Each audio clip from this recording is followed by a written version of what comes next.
needed rain, and we got it today, Chelsea. But we also had some storm damage up north. Yes, near Winchester, but also I don't think the Butler students probably agree with that we needed the rain today on move-in No day. kidding. It looked like a lot of them had the rain gear on, and hopefully, good point. Hopefully their stuff didn't get too wet, so hopefully they were able to get that in well. But right now we're seeing a break from the rain for the most part. We've been tracking one isolated storm through Decatur County, and now that's kind of moving off and dissipating that track just to the southeast, clipping parts of Greensburg as we zoom on out. Indianapolis, Fishers, Franklin, Muncie, really not seeing too much activity. Most of the activity is either off to our west or off to our east in our area. You can see that off to our east, and we've been seeing a little bit more of those severe thunderstorm warnings kind of dancing around us, and more of that severe thunderstorm watch in central Illinois. Some of those thunderstorms still in central Illinois eventually will be tracking east into our area. But good news if you have any plans this evening for the next few hours. We are expecting it to stay dry. Maybe an isolated storm, but really just dealing with some of that broken cloud cover. Right now it is 81.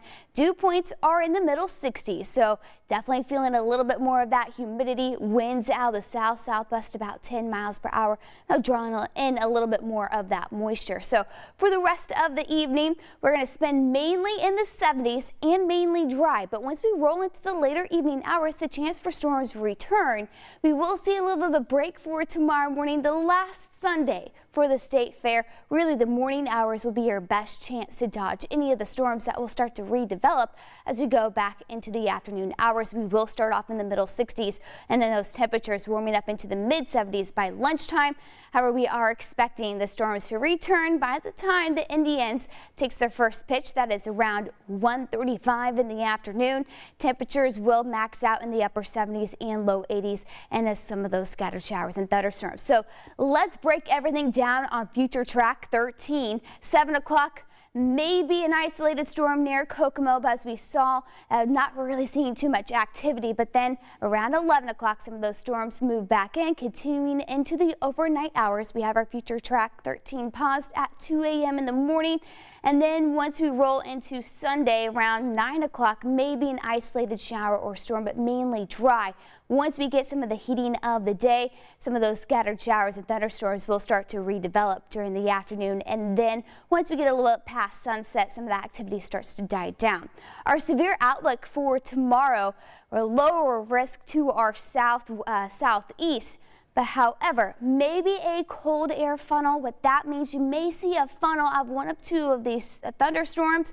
However, it rarely touches the ground. We just have a changing in our air mass, a little bit of that colder air above that may form some of those funnels, because we will have some of that spinning in our atmosphere as well. But again, our risk for severe weather is low, or really that is off to our southeast and to our east. 7-day forecast, we're looking at a high of 80 tomorrow with scattered thunderstorms, especially for the second half of the day. Stray shower possible on Monday, 81, and really for the majority of next week, we're going to be in the low to middle 80s.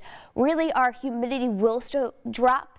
For the middle of the week, it's going to feel very pleasant. Maybe a shower chance on Friday, but our temperatures will start to warm up once we roll into the end of the week, especially the start of this upcoming weekend. Well, on next Saturday, we could be pushing the 90s.